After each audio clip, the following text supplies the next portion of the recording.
जब दुआ करते अकेले बैठकर तो खुदा की गोद में बैठकर दुआ करते हैं। तो जब दुआ करने का ही तरीका आपका यही होगा, जब सुबह की शुरुआत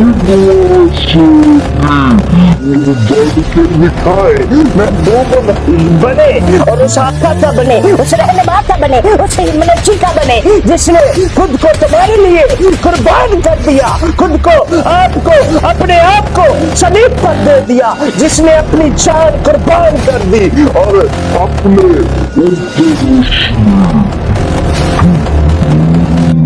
आप मायूस हैं क्या? आपकी जिंदगी में जब आप सुबह उठते हैं, उठते ही कोई ऐसा राज या कोई ऐसी बात आपकी जिंदगी में आती है, या ख्वाब या रोया या कोई ऐसा जुमला आपको तंग करता है कि जिससे आप परेशान हो जाते हैं, सुबह आपके लिए एक परेशानी का आलम बन जाती है, सुबह एक मायूसी का आलम बन जाती है।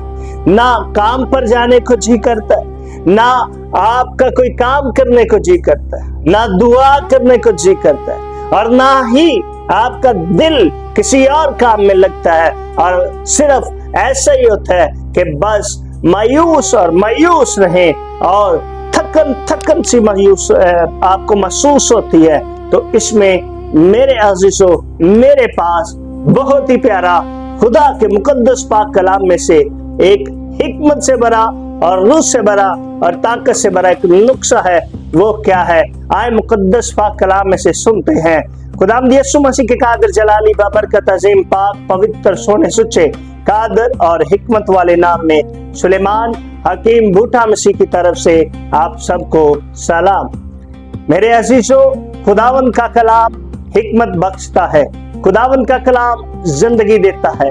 आज हम सुबह के बारे में सीखेंगे कि सुबह जब उठते हैं तो हम क्या करते हैं, हमें क्या करना चाहिए। सबसे पहले हमारी जिंदगी में कौन सा हिस्सा है जिससे हमारी सुबह की शुरुआत जो है वो शुरू होनी चाहिए। आए मुकद्दस पाक कलाम में से सीखेंगे, खुदावंद के मुकद्दस पाक कलाम में से ज़बूर, उसका 5वां ज़बूर और उसकी 3री आयत पाक पढ़ेंगे। कलामे खुदा क्या फरमाता है? आए खुदावंद, तू सुबह को मेरी आवाज सुनेगा, मैं सवेरे ही तुझे से दुआ करके इंतजार करूंगा। कलाम का पढ़ा, सुना, समझा, कबूल किया जाना सब की जिंदगियों के लिए बाइस से बरकत हो। आमीन। मैं इस बात को अपनी जिंदगी में हमेशा प्रैक्टिकल लेता हूं कि हम खुदावंद की आवाज को सुनते, और सुनते कैसे हैं, किस तरीका से सुनते हैं और क्या है तरीका।